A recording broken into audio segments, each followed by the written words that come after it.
As you can see here, we've practically got a race car. This is a 2003 Mitsubishi Galant. So I've done a little bit of YouTube research. We need to pull the engine out of this. I'll show you that here in just a second. And I've also got another project that I'm going to have to pull an engine on. The biggest thing is I wanted to pull just the engine and not the transmission. And I couldn't find anything on YouTube showing a front wheel drive 4-cylinder where you can pull just the engine. A lot of people, or at least the videos I've seen, were people pulling the engine and transmission. So hopefully in this video I can show you how to pull the engine only. And this engine has already been torn apart. So as you can see, the head's already gone, all the intake, everything's been taken off already. I didn't do this. This is the way it came to me. So what I'm going to try to do is take the engine off of the transmission and pull just the engine.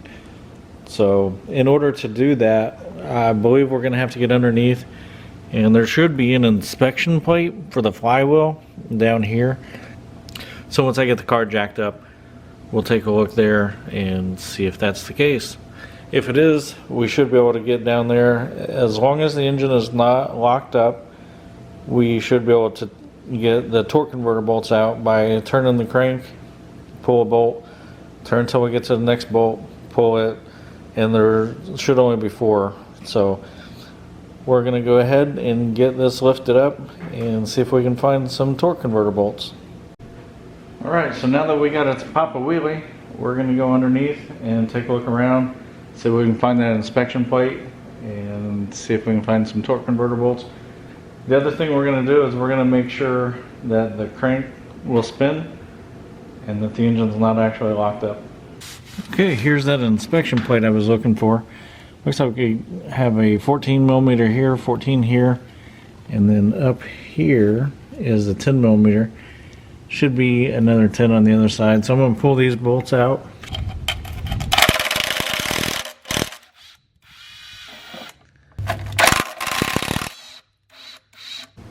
And I did check, the engine is not seized, so I can still turn over the crank with a long ratchet.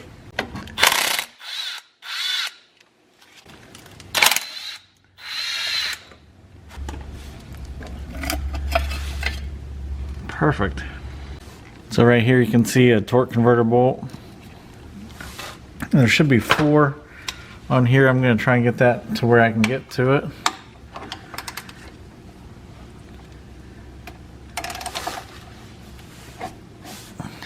Okay. And now we just need to see what size that is. Okay, that is a 17 millimeter. Again, this video is just for seeing if we can pull just the engine on a front wheel drive car. So we'll need to make sure we hold the crank.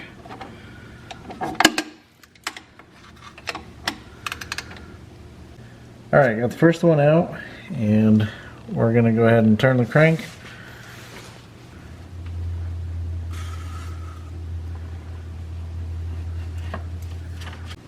You can see the other one showing itself a little bit.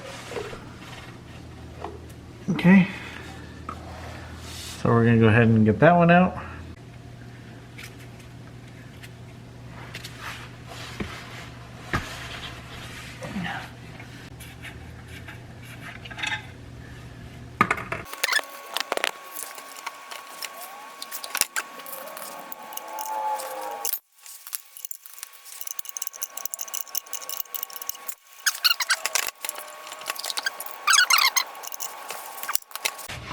Now, since this is the last one, I want it to be all the way down at the bottom so it's easy to get to. Once this bolts out, the engine is disconnected from the transmission on the inside, and now all we have to do is get the bolts out that hold the engine to the transmission on the outside. But I think we'll get a chain on just to make sure we're secure. We'll go back up to the top. Okay, so now that we've got the torque converter bolts out, I'm just going to remove the bolts that hold the engine to the transmission. And there's one here, one on the opposite side, and then it looks like maybe it's only 4, 1, 2, 3, 4, 5, maybe it's 5 bolts. they'll hold the engine to the transmission. It looks like they're 14 millimeters. That only matters if you're pulling the same engine that I'm pulling. Yeah, so with that being said, I'm not going to record removing those bolts, but then once I start trying to lift this out of here with the hoist on, I'll come back and you can see if it's successful or not. Alright, here's just an update. You can see I'm coming in from an angle. I don't have a lot of room on the front end of the car, and I don't see this being an issue at this time. That might change as we get going. All that's left are 2 bolts, maybe 3 bolts holding the engine to the transmission, and then 1 motor mount, and I'll show you that here in just a second. Alright, so we have 1 bolt, 2 bolt, 3 bolt holding the engine to the transmission, and then we've got the motor mount right here. I'm just going to pull this 17 millimeter bolt out here and we should be free. I do have some tension on the engine, so as it breaks free, shouldn't have anything to worry about. I'm also going to go ahead and take these 2 bolts out here, or the 2 nuts, and completely remove the motor mount off of the engine. Once I get all those bolts out and this engine mount off, I'll come back. So at this point, we've got the bolts loose from the transmission. We have the nuts off the motor mount. Got the main bolt out. I'm trying to remove the motor mount from its little housing here.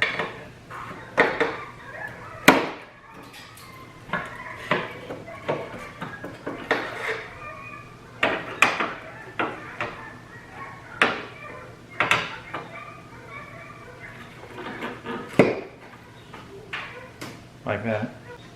Now the engine should be free. But it still looks like I'm going to run into some issues getting past. Anyway, let's just see what happens.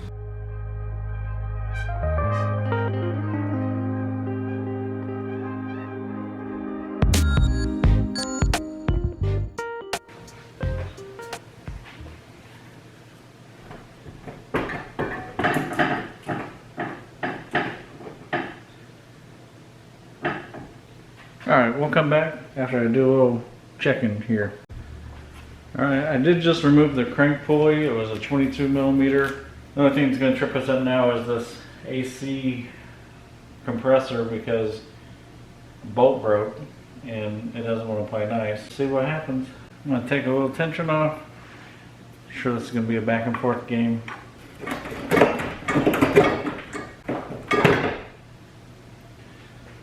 Right, well, at this point, the engine is totally separated from transmission. Yeah, I gotta get that AC compressor off, so I'm gonna figure that out. The AC compressor didn't want to come off, but I was able to reorient it to where it is straight up. Hopefully not a problem, so we're gonna keep going.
Alright, so where you have well, there you have it. This is a front wheel drive 4-cylinder engine. I did this by myself My son had previously stripped pretty much everything off of it, but as far as getting it up out of the car, I did it by myself. In the quest for finding the answer as to whether or not you can pull a front-wheel drive engine out of a car without pulling the transmission, in this situation, I was able to. So hopefully this video will help somebody out there looking for the same thing that I was looking for. If you have any questions, put them in the comments below.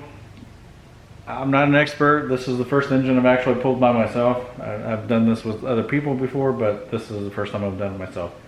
That being said, I do have another car after this.